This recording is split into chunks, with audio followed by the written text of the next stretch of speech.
జాతీయ వాయిస్ కొద్దిగా లోలో వస్తుందండి. వస్తుంది, పెరుగుతుంది పెరుగుతుంది.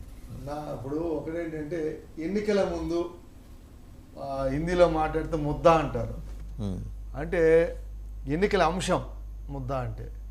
సో ఈవేళ రేపు బీహార్కి అసెంబ్లీ ఎన్నికలు జరగబోతున్నాయి. ఎన్నికల్లో అనేక అంశాలు వస్తాయి. నితీష్ కుమార్ గారు మళ్ళీ అసెంబ్లీ ఎన్నికలకు వెళ్తున్నప్పుడు ఆయన ఒక ముద్ద తీసుకుని వెళ్ళాల్సిన అవసరం ఆయనకు ఉంది. ఇప్పుడు గతంలో బీజేపీ కూడా స్పెషల్ ప్యాకేజ్ ఇస్తుంది ఇండిపెండెంట్గా పోటీ చేసినప్పుడు, లేదా స్పెషల్ స్టాటస్ అని బీహార్లో చెప్పడం కూడా చూసాం మనం. ఇవ్వలేదు. ఆయన ఎంఎస్పీ అది సెల్లింగ్ సరే ఏదేమన్నప్పటికీ ఒకటేంటంటే ఎన్నికలు పోయేటప్పుడు ఈవేళ ఇది నితీష్ కుమార్ గారు ఎన్డీఏ కూటమిలో లేకపోతే ఒక రకంగా ఉంటుంది, ఉన్నప్పుడు ఇంకో రకంగా ఉంటుంది. ఎన్డీఏ కూటమిలో ఉన్నప్పుడు ఎన్నికలకి వెళ్ళేటప్పుడు ప్రతిపక్షాన్ని ఎదుర్కోవాలంటే ఒక ఆయుధం కావాలి ఆయనకి, ఒక ఎన్నికల అంశం కావాలి.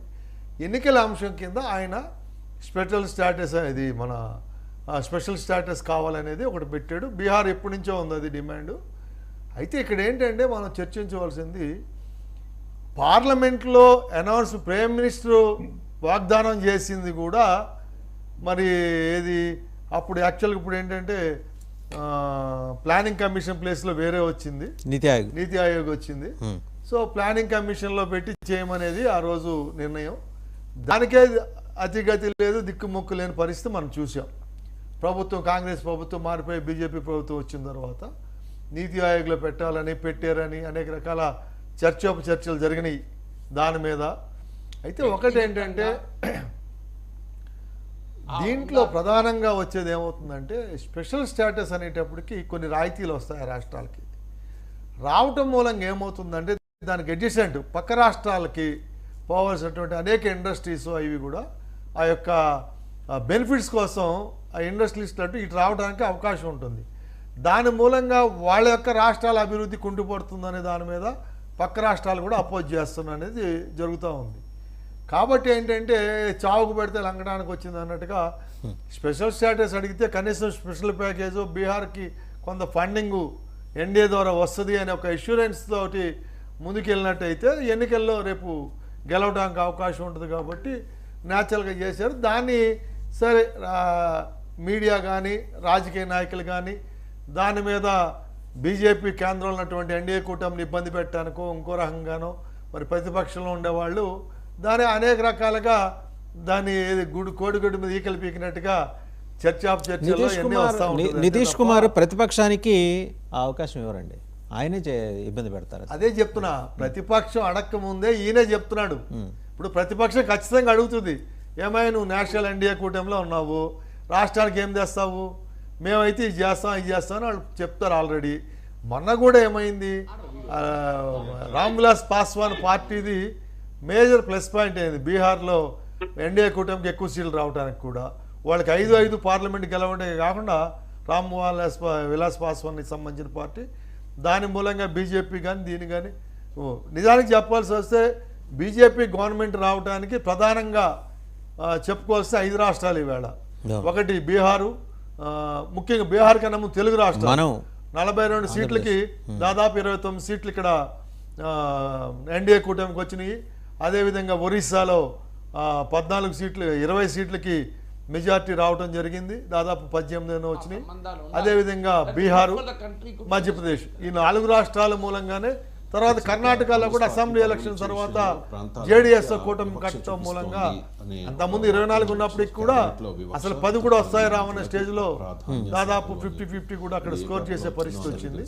సో ఈ ప్రధానంగా వచ్చినాయి. న్యాచురల్గా ఏమవుతుందంటే సరే ఒరిస్సా వాళ్ళ బీజేపీ ప్రభుత్వం వచ్చింది, ఇంకా వచ్చేటట్టు బీహార్ ఎన్నికలకు పోతుంది.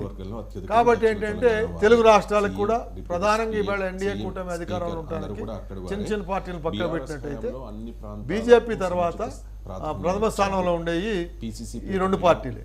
నితీష్ కుమార్ రామ్విలాస్ కలిపి బీహార్లో కానీ ఇక్కడ ఉన్నటువంటి ఎన్డీఏ కూటమి నుండి జనసేన టీడీపీ ఈ రెండింటితోటే ఆ మ్యాజిక్ ఫిగర్కి రీచ్ అవటం అనేది మనం చూసాం. సో ఇవన్నీ దృష్టిలో పెట్టుకున్నప్పుడు వాళ్ళు ఒకటేంటంటే దాని మీద నితీష్ గారు అడిగాడు కాబట్టి ఇక్కడ ఎన్డీఏ కూటమి తెలుగుదేశం అడుగుద్ది అనేది చర్చించడంలో నేనైతే హేతుబద్ధం ఉందని అనుకోవట్లేదు. అది ఏదంటే అపోజిషన్లో యాగి చేయడానికి క్రియేట్ చేస్తే కనబడుతుంది. ఎందుకంటే ఎన్డీఏ కూటమి ఫామ్ అయినప్పుడే వాళ్ళకి ఉమ్మడి ప్రణాళిక ఉంది. రాష్ట్రానికి ఏం చేయాలనేది పవన్ కళ్యాణ్ గారు, చంద్రబాబు గారు, బీజేపీ మాట్లాడుకుని ఒక ఒప్పందం ప్రకారం వచ్చారు. ఆ ఒప్పందంలోనే ఉంటే అందరికీ ఉంటుంది. అది కాకుండా బీజేపీ ఇంకా ఎక్కువగా ఇచ్చినా దాన్ని సాధించుకోవడానికి అడగడానికి ఒక ప్రయత్నం చేయడంలో తప్పులేదు. కానీ దాన్ని ఒక గేమ్ బిట్గానే ఇంకోటి మాట్లాడితే ఏమవుతుందంటే అపార్థాలకి దారితీస్తుంది. సో అందు గురించి ఏంటంటే గతంలో వైసీపీ వైసీపీ ట్రాప్ అన్నారు. గతంలో ఏంటంటే ఇప్పుడు అధికారంలో ఉన్నట్టే తెలుగుదేశం బీజేపీ కూటమి ఆ రోజున మరి స్పెషల్ స్టాటస్ ఇస్తామని చెప్పి ఆ రోజు మోడీ గారు కూడా మీటింగ్లో చెప్పడం రాకపోవటం వల్ల న్యాచురల్గా అపోజిషన్ దాన్ని గేమ్ బిట్గా వాడుతుంది. అదే వాడినప్పుడు వీళ్ళు దానికి ప్రత్యామ్నాయంగా మళ్ళీ లాస్ట్లో ఎన్ని చేసినప్పటికి కూడా ఏమవుతుందంటే అవకాశం ఇచ్చినప్పుడు తేనప్పుడు మళ్ళీ ఏదో చేస్తామంటే జనం నమ్మరు.